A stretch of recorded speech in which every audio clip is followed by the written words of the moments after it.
Denny Siregar bongkar kong kali kong Prabowo dan PT TMI di proyek alutsista. Ditulis oleh Niha Alif di siwar.com.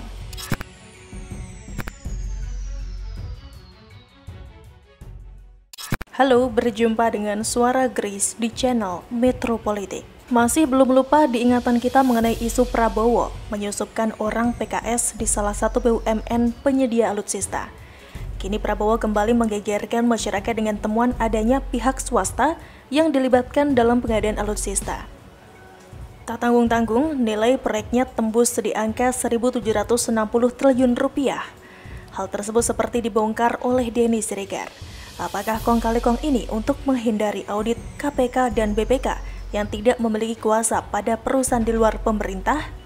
Yang lagi ramai guys, tulis Denny Siregar 7 sambil menautkan link berisi berita mengenai Prabowo. Di situ disebutkan bahwa Prabowo menunjuk sahabatnya yang merupakan Mejen untuk mendirikan perusahaan swasta bernama PT TMI. Dilansir dari situs PT TMI, perusahaan dengan kepanjangan Teknologi Militer Indonesia ini bertugas mengatur anggaran pengadaan alutsista dari Kemenhan. Selain posisi chairman yang dijabat oleh Mejen TNI Purnawirawan Glenny Kairupan, ada juga posisi presiden dan CEO yang dijabat oleh Insinyur Harsusanto.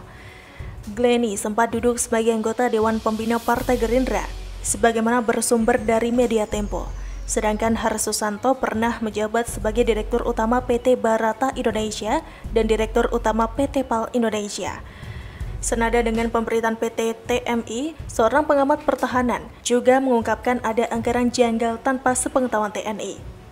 Seperti dilansir suara.com, pengamat militer dan pertahanan Indonesia, Koni Rakahundini Bakri, mencium kejanggalan rencana pembelian alutsista TNI di Kementerian Pertahanan atau Kemhan.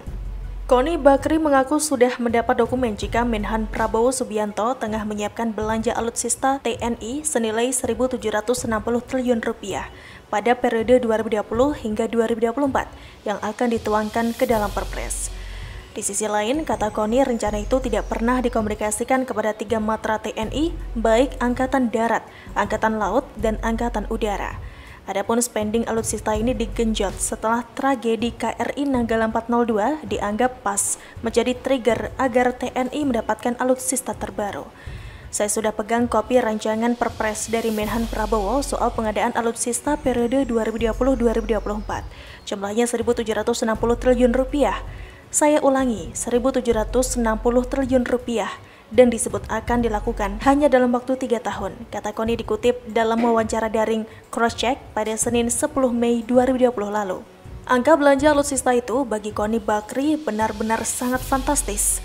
Angka itu jauh, bahkan 10 kali lipat lebih dari anggaran tahunan Republik Indonesia. Apalagi disebutkan harus habis dalam kurun waktu beberapa tahun saja, bukan 25 tahun yang digadang-gadang beberapa pihak. Ada yang saya takutkan, ini concern saya. Padahal sebuah roadmap pertahanan harus diketahui dulu kepentingan nasionalnya. Ini harus dimaknai betul kepentingan nasional itu apa, kata dia.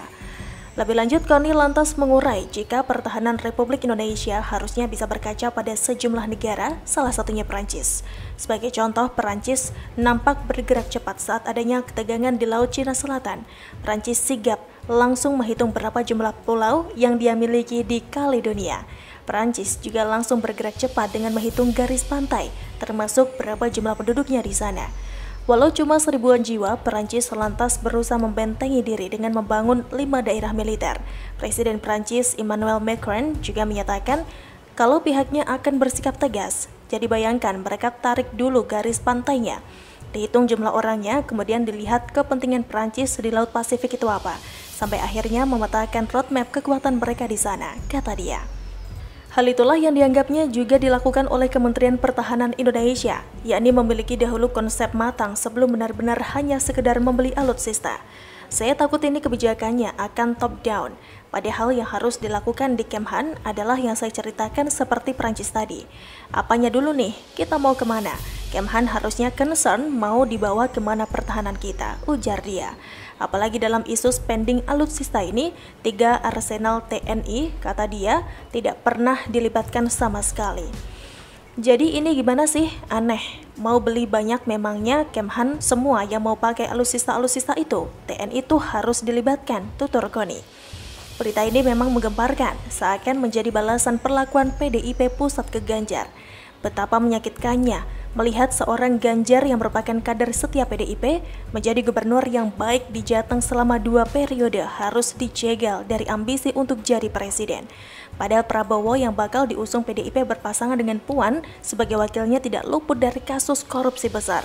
Nyatanya posisi Prabowo di bawah Presiden Jokowi tidak serta-merta mengubah darah mafianya. Semoga saja PDIP pusat cepat insaf kalau tidak mau suaranya tenggelam akibat tuduhan partai keluarga seperti Demokrat. Jangan sampai kejadian di Jawa Timur terulang. Memecat Emil Dardak dan menjadikan Putin, anak Guntur, sebagai rival. Akibatnya suara PDIP jeblok meski berkoalisi dengan PKB yang notabene sama-sama partai besar di Jatim. Semoga KPK cepat menanggapi korupsi besar di Kemenhan. Kalau di posisi level menteri saja sudah berani korupsi gila-gilaan, apalagi nanti kalau levelnya jadi presiden. Begitulah kura-kura. Bagaimana menurut Anda? Silahkan tulis komen Anda di kolom komentar.